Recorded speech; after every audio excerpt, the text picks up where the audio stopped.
الحمد للہ وحدہ والصلاة والسلام علی من لا نبی بعد اما بعد بسم اللہ الرحمن الرحیم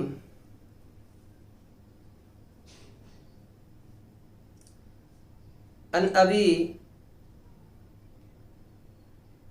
امامہ الباہلی رضی اللہ تعالی عنہ قال سمعت رسول اللہ صلی اللہ علیہ وسلم یقول بینما انا نائم اتانی رجلان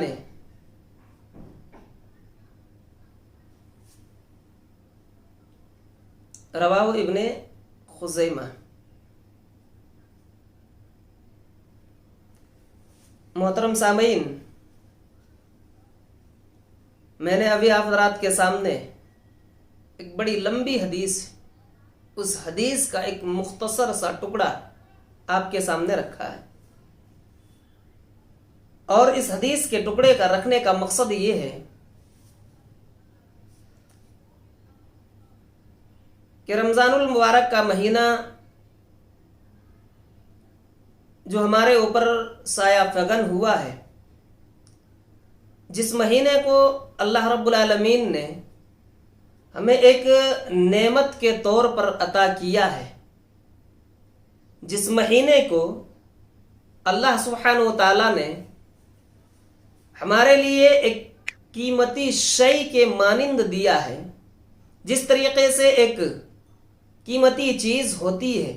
ویسے ہی رمضان المبارک کا مہینہ بھی ہمارے لیے ایک قیمتی شے ہے۔ اب اس قیمتی شے کو جو آدمی ضائع کر دیتا ہے، برباد کر دیتا ہے، ایسے لوگوں کے لیے بے شمار وعید احادیث کے اندر آئی ہوئی ہے۔ آئیے میں چند حدیثوں کو آپ کے سامنے رکھتا ہوں۔ پہلی حدیث، جس کے اندر اللہ کے رسول صلی اللہ علیہ وسلم نے اس بات کا ذکر کیا ہے کہ رمضان المبارک کے مہینہ پانے کے باوجود اگر کوئی آدمی اپنی مغفرت نہیں کرا سکتا ہے، اپنے گناہوں کی بخشش نہیں کرا سکتا ہے، اللہ رب العالمین سے معافی نہیں مانگ سکتا ہے، تو اس بندے سے بڑا بد نصیب کوئی بھی آدمی نہیں ہوگا۔ سب سے بڑا بد نصیب وہ آدمی ہے جو رمضان کے مہینے کو پانے کے بعد رمضان المبارک کے روزے کو ترک کر دیتا ہے، چھوڑ دیتا ہے، یا سحری کرنے کے بعد روزے کو توڑ دیتا ہے، یا دیگر عبادتوں سے وہ منہ موڑ لیتا ہے، تراویح ہے، قیام اللیل ہے، یا سنن نوافل ہے، صدقہ خیرات ہیں۔ اگر ان چیزوں سے وہ بھاگتا ہے اور اللہ رب العالمین کے سامنے آ کر کے مغفرت نہیں مانگتا، اللہ سے بخشش طلب نہیں کرتا، اللہ سے اپنے گناہوں کو معاف نہیں کرا سکتا ہے، تو سب سے بڑا بد نصیب شخص ہے۔ اللہ کے نبی صلی اللہ علیہ وسلم ارشاد فرماتے ہیں، صحیح ابن خزیمہ کی روایت ہے حضرت،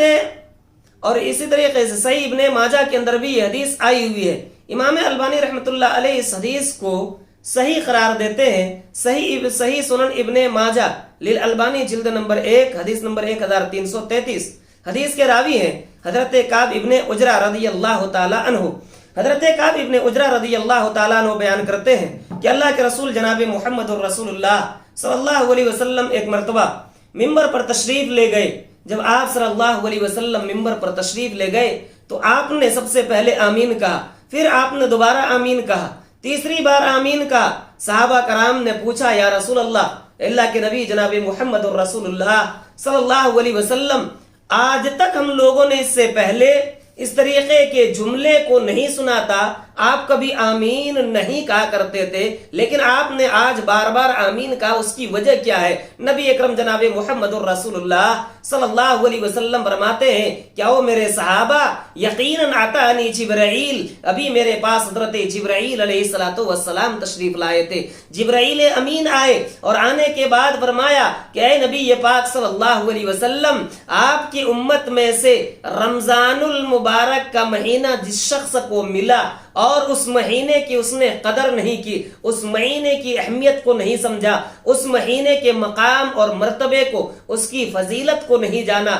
اور رمضان المبارک کے روزے کو نہیں رکھا، رمضان المبارک کے روزے کو ترک کر دیا ہے، تو ایسے لوگوں کے اوپر اللہ کی لعنت ہے۔ اور جب حضرت جبرائیل علیہ السلام نے اللہ کی لعنت بھیج دی تو میں نے کہا آمین، اے اللہ تو اسے قبول کر لے۔ یعنی جبرائیل ایسے بندے کے اوپر جو بے روزے دار ہے، جو روزے کو ترک کرتا ہے، جبرائیل امین ایسے بندے کے اوپر لعنت بھیج رہے ہیں، اللہ اس کے اوپر لعنت بھیجتا ہے۔ اور پیارے رسول صلی اللہ علیہ وسلم اللہ سے دعا کرتے ہیں کہ اللہ تو اس بندے کے حق میں میری دعا کو قبول کر لے، آمین، اے اللہ تو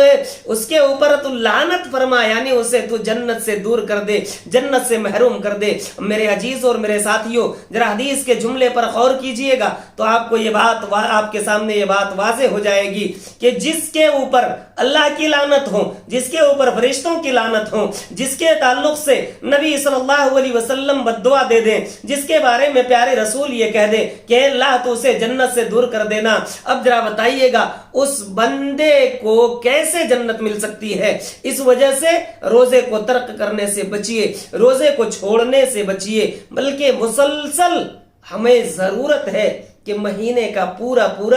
حق ادا کریں، سارے روزے کو رکھیں اور اللہ سے دعا استغفار کریں کہ پروردگار عالم تو ہمیں صحت یابی عطا فرما تاکہ ہم اس مبارک مہینے کا مکمل طریقے سے روزے رکھ سکیں۔ اور اس کے بعد نبی اکرم جناب محمد رسول اللہ صلی اللہ علیہ وسلم نے ایک دوسری روایت کے اندر روزہ خوروں کے تعلق سے بڑی سخت وعید ذکر کی ہے۔ روزہ خور جو لوگ روزہ ترک کرتے ہیں اس کے لیے ایک عبرتناک انجام کا ذکر کیا۔ نبی صلی اللہ علیہ وسلم ارشاد فرماتے ہیں، حضرت ابو امامہ الباہلی رضی اللہ تعالی عنہ حدیث کے راوی ہیں، فرماتے سمیت رسول اللہ صلی اللہ علیہ وسلم یقول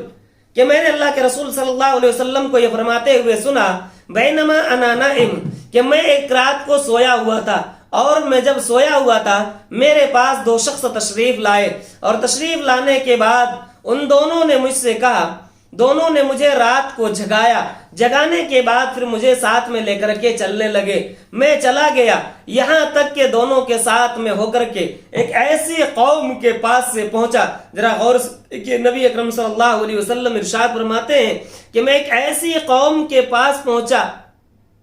جو قوم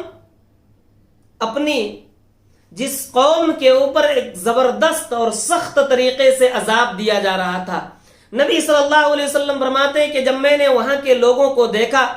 کہ اس بندے کو اس کے پاؤں کے بل اوپر سے لٹکایا گیا ہے، اس کے سر نیچے جھکا ہوا ہے، زبانیں کتوں کے طریقے سے، جس طریقے سے کتے کی زبان گرمیوں میں باہر نکلی رہتی ہے اور وہ ہانپتا رہتا ہے، ایسے ہی اس بندے کی زبان باہر نکلی ہوئی تھی، اس کے جبڑے چیرے جا رہے تھے، اس کے منہ سے خون ٹپک رہا تھا۔ پیارے رسول جناب محمد الرسول اللہ صلی اللہ علیہ وسلم نے اپنے ساتھیوں سے یعنی دونوں فرشتوں سے پوچھا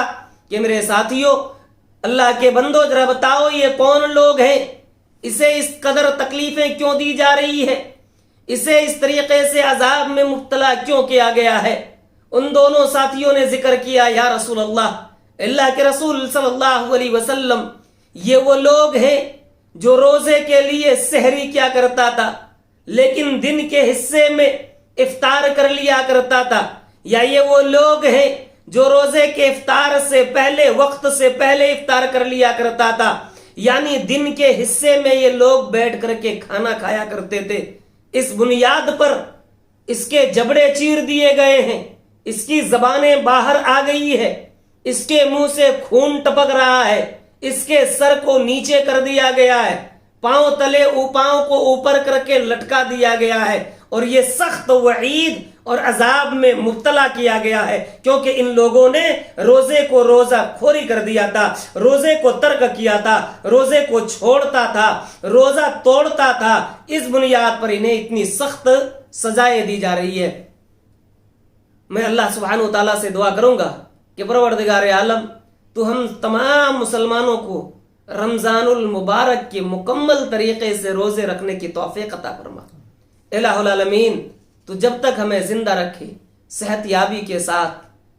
اور اس مہینے کی قدر کی توفیق عطا فرما۔ الہ العالمین تو جب تک ہمیں زندہ رکھے ایمان کی حالت پر زندہ رکھ، جب ہمارا خاتمہ ہو ایمان بالخیر ہوں۔ وآخر دعوانا ان الحمد للہ رب العالمین۔